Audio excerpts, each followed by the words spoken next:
Topic है joule Thompson प्रभाव। Joule Thompson प्रभाव को केल्विन जूल प्रभाव या जूल केल्विन प्रभाव के रूप में भी जाना जाता है।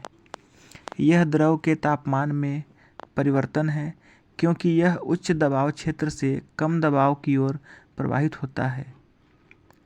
जूल थॉम्सन प्रभाव थर्मोडायनेमिक सिद्धांत के अनुसार जूल केल्विन प्रभाव को प्रतिबंध के लिए दिशा के विपरीत प्रवाह में रखे गए एक अलग गैस पैकेट पर विचार करके सबसे अच्छी तरह समझाया जा सकता है, जैसा कि चित्र में देखने के लिए मिल रहा है।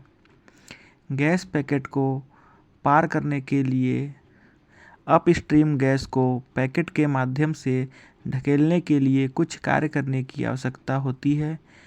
कार्य पैकेट के आयतन को अपस्ट्रीम दबाव के समय से गुणा करने के बराबर होता है।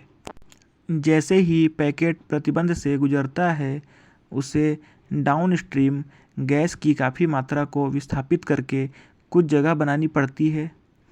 इसमें वह कार्य करना शामिल है जो पैकेट की मात्रा और डाउनस्ट्रीम दबाव के उत्पाद के बराबर है।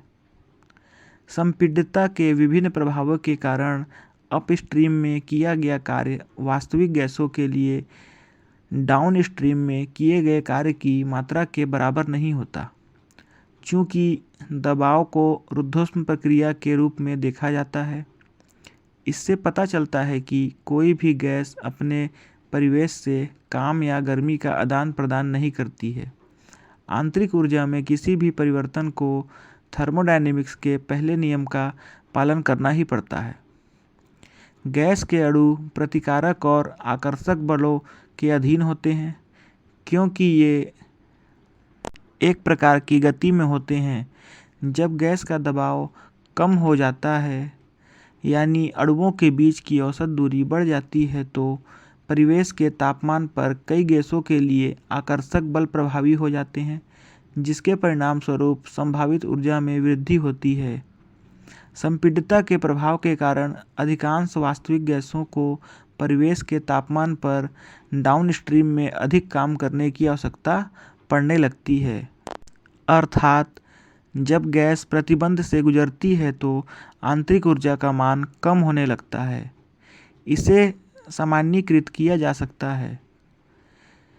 कई वास्तविक गैसों के लिए दबाव में कमी के दौरान तापमान कम हो जाता है, लेकिन यह हर गैस और स्थिति के लिए सच नहीं है।